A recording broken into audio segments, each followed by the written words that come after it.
Assalamualaikum warahmatullahi wabarakatuh. Waalaikumsalam warahmatullahi wabarakatuh. Sahabat beriman, kita jumpa lagi di Ustadz Danu Official Channel bersama saya Tung. Alhamdulillah kali ini kita akan membahas beberapa masalah-masalah tentang penyakit. Tapi sebelumnya saya ucapkan banyak terima kasih kepada sahabat-sahabat beriman yang sudah memberikan komen-komen di konten kami, terutama mendoakan guru kita Al Ustadz Danu. Mudah-mudahan kita semua mendapatkan hidayah dari Allah ya. Terima kasih banyak telah mendoakan kami. Dan begitu juga buat sahabat-sahabat dimanapun yang bisa mengikuti acara ini, yang ada di Madinah, di Singapura, di Hong Kong. Terima kasih banyak atas komen-komennya yang telah diberikan kepada kami. Dan ada juga beberapa komen mengenai konten ya. Ada komen mengenai kalau bisa judul konten itu sesuai dengan nama penyakitnya supaya mudah dicari. Oke, nanti itu kita tampung. Baik sahabat beriman semua, telah hadir di sini bersama saya Pak Ustadz Danu. Assalamualaikum Pak Ustadz. Waalaikumsalam warahmatullahi wabarakatuh. Sehat selalu Pak Ustadz. Alhamdulillahirrabbilalamin. Baik Pak Ustadz, kali ini kita akan membahas beberapa pertanyaan dari dari netizen ini mengenai penyakit Pak Ustadz yang berhubungan dengan akhlak. Yang pertama itu ada yang bertanya mengenai sakit mah yang berhubungan dengan rasa nyeri di ulu hati gitu Pak Ustadz. Nah, dia punya sakit mah, nyeri di ulu hati, dan kadang-kadang kalau sudah kumat itu dia mau muntah dan sampai ke kepala, cenut-cenut, muntah hanya keluar semacam lendir aja begitu Pak Ustadz, dan itu berlangsung beberapa jam gitu. Itu pertanyaan dari netizen yang ada di Bali, kayaknya ini ada di Bali. Monggo Pak Ustadz, bagaimana penjelasannya menurut akhlak? Bagaimana? Ya, alhamdulillah, terima kasih Tung. Para sedulur, sahabat beriman, teman-teman, guys.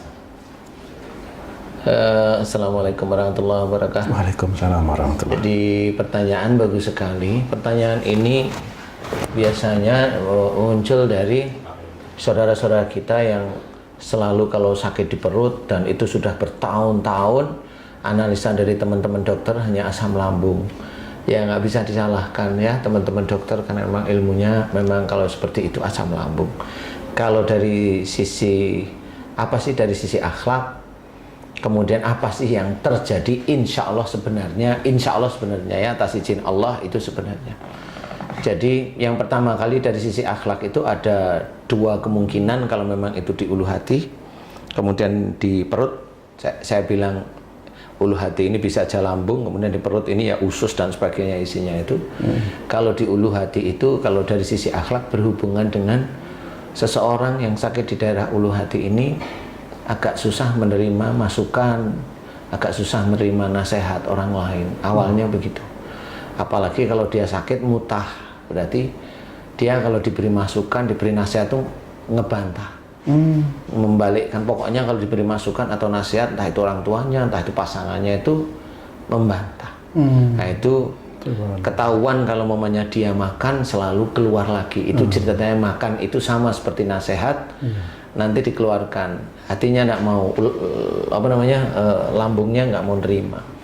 Itu terjemahan dari akhlak, dan itu dicirikan oleh Allah Ta'ala seperti itu. Jadi kalau itu ingin sembuh, umpamanya punya anak yang belum akil balik, masih bayi atau masih pokoknya belum akil balik, kalau dia itu diberi susu mutah, dimakan mutah, ini berarti ada salah satu orang tuanya yang kalau diberi masukan, nasihat, ilmu-ilmu yang baik itu membantah,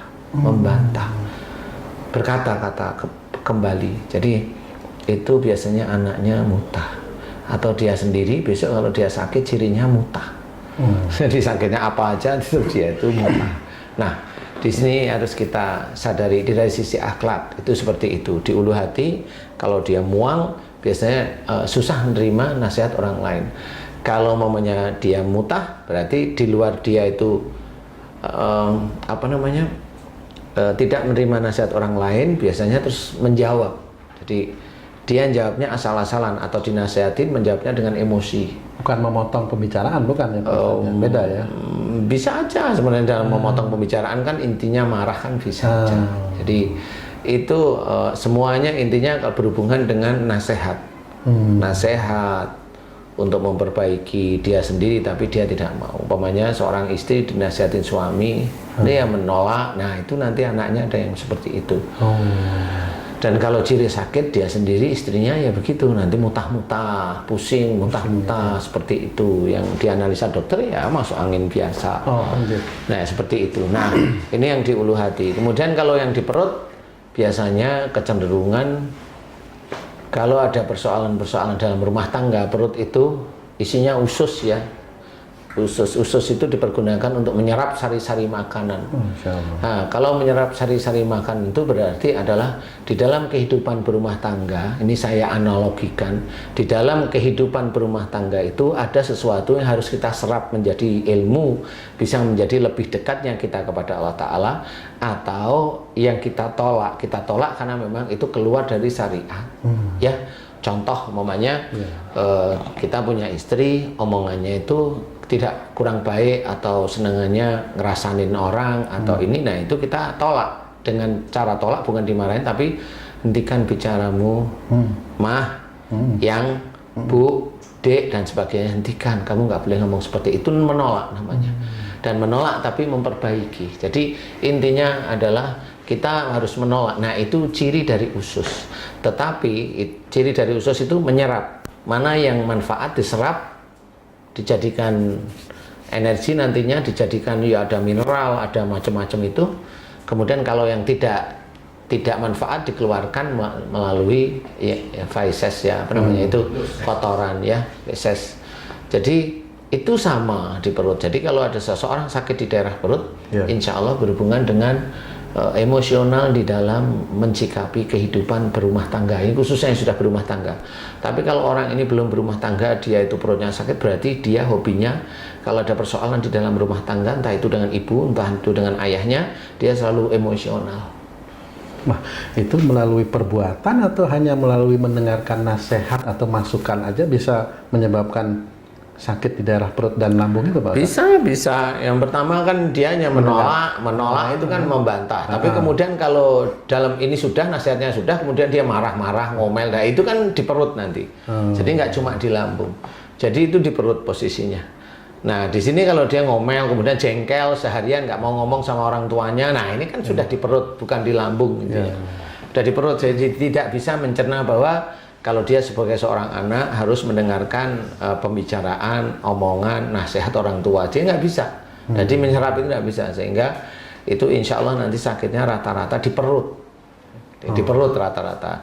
Kalau momennya dia di ulu hati sakit, berarti dia sendiri susah menerima masukan atau nasihat dari orang tuanya atau dari pasangannya, seperti itu. Nah, apapun dari itu Pak Ustadz ya, apapun nasihatnya ya Pak? Apapun nasihatnya sebenarnya. Kalaupun umpamanya seorang tua kita itu memberikan nasihat salah, ya nggak usah dilawan, diemin aja dulu, diemin dulu, kemudian kita yang istighfar, jangan sampai emosi, kemudian kita muji Allah dengan bertasbih, biarin aja orang tua seperti itu. Nanti suatu ketika orang tua nanti biasanya kalau dia orang tua baik, dia akan tanya, saya tadi salah nggak saya ngomong, nah itu baru diperbaiki. Jadi ada orang tua yang seperti itu, kalau udah umpamanya anaknya itu diem, nunduk, itu kan kelihatan bahwa anaknya itu tidak menerima tetapi tidak juga melawan. Nah, orang tua pasti bertanya, pasti dalam hatinya ada, nanti dia akan bertanya. Biasanya seperti itu, orang tua yang peka itu seperti itu. Nah, pada waktu nanti dia bertanya, ada yang salah tadi? Ya maaf ya Pak, maaf ya Mah, baru diceritain tadi Papa ngomong begini atau tadi Mama ngomong seperti ini. Mohon maaf tadi ngomongnya keliru, di hadapan Allah salah, maaf ya. Saya terpaksa memberikan nasihat gitu. Nah itu kan orang tua seneng namanya. Nah inilah masuk ke dalam ku anfusakum wa ahlikum naro. Jadi kita harus pahami bahwa di sekitar kita banyak sekali hal yang kita kerjakan bisa. Ini dari sisi akhlak. Nah kalau dari sisi tidak akhlak, wah ini banyak sekali yang masuk itu. Jadi kalau di ulu hati Bisa aja dia dulunya sering ke orang pinter minum air putih. Itu yang di luar akhlak. Itu di luar akhlak ya, minum air putih. Atau dia baca-baca amalan yang memang tidak ada tuntunan. Sebenarnya tidak ada tuntunan, dia baca. Nah, biasanya kalau momennya mengganjal, biasanya momennya di sini ada para guys nih, para teman-teman beriman nih. Saya memang dulu waktu saya belajar ngamal-ngamalin langsung nek. Nah, momennya langsung nek. Nah, ini coba diingat. Dulu sebelum ngamal-ngamalin dia sering ke orang pinter minum air putih, enggak seperti itu. Kalau dia betul nemuin, nah berarti yang dari orang putih, yang dari orang pintar itu dengan amalannya dia bentrok. Nah, ini orang nggak pernah tahu bentrok, atau dia nggak pernah ke orang pinter, tetapi orang tuanya nggak taunya dulu kakeknya atau buyutnya orang pinter, jadi ilmunya ada di darah ulu hati. Nah, itu bisa aja bentrok dengan amalan dia. Seperti itu. Itu kalau di ulu hati. Di luar umumnya dia sebenarnya bukan tipikal orang yang gampang emosional kalau diberi nasihat loh ya. Ini beda loh ya. Berarti ada unsur yang seperti itu. Kemudian kalau di perut macam-macam, hampir sama. Relatif antara ilmu dari orang pintar itu sudah dari sejak kecil, kemudian dari dia ngamal-ngamalin sesuatu untuk membaca memang niatnya bukan karena Allah Ta'ala, itu pasti nanti akan masuk, jin itu akan masuk kepada apapun yang dilakukan oleh manusia yang niatnya bukan lillahi ta'ala. Jin itu insya Allah masuk siapapun orangnya, orang Indonesia kayak, orang Cina kayak, orang Amerika kayak, orang Eropa kayak, orang Arab pun sama. Kenapa seperti itu? Karena memang orang itu disuruh hidup itu harus lillahi ta'ala. Inna sholati wa nusuki wa mahyaya wa mamati lillahi rabbil alamin. Ini harus kita ketahui. Sesungguhnya sholatku, ibadahku, hidupku dan matiku hanya untuk Allah Rabbul Alamin. Berarti harus sholat kita lillahi ta'ala, ibadah kita, baca Quran harus lillahi ta'ala, dalam kehidupan bersuami istri harus lillahi ta'ala. Kan semuanya harus lillahi ta'ala nih. Jangan sampai kita menggunakan itu untuk duniawi. Hanya itu aja. Kalau kita lihat seperti itu. Nah, kalau memang kita menggunakan untuk duniawi, ya kita harus sadari kalau besok itu banyak makhluk, ya jangan kaget. Nah, itu makhluk yang masuk ke dalam tubuh manusia itu, Pak Ustadz, apakah dia selalu masuk akan ke perut, ke usus, atau dia masuknya kemana? Sehingga kok itu juga ada unsur-unsur begitu yang menyebabkan sakit itu. Ya, ini kan di Indonesia emang kan banyak seperti itu. Makanya di luar ada sihir telur santet, makhluk itu ada masuk. Nah, kalau sihir kan ditanam ya dia. Sihir itu ditanam. Kenapa sihir itu ditanam di perut? Biasanya untuk tumbal. Kenapa tumbal itu rata-rata cewek? Karena kalau tumbal itu cewek, biasanya nanti berhubungan dengan anaknya dia yang nanti akan dikorbankan. Masya Allah. Jadi kalau tumbal laki-laki ada, tapi sangat jarang sekali. Rata-rata pasti cewek. Rata-rata pasti cewek. Nah, inilah yang harus kita ketahui. Nah, kalau sudah begitu, ya cari memang ahlinya siapa. Cari memang ahlinya siapa. Kalau memang udah bertahun-tahun nggak bisa, berbulan-bulan nggak bisa, di ini nggak bisa, ya sudah, memang rata-rata orang-orang tersebut memang nggak tahu isinya apa. Nah, ini yang harus kita ketahui, bahwa rata-rata tumbal itu di perut.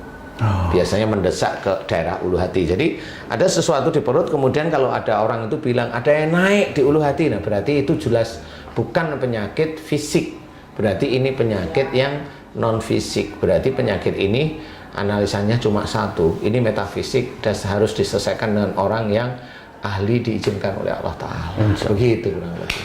Oke, terima kasih banyak Pak Ustadz. Tapi belum doanya ya. Belum makanya itu. Belum. Jadi pengetahuan dulu. Pengetahuannya dulu. Pengetahuan dulu, guys.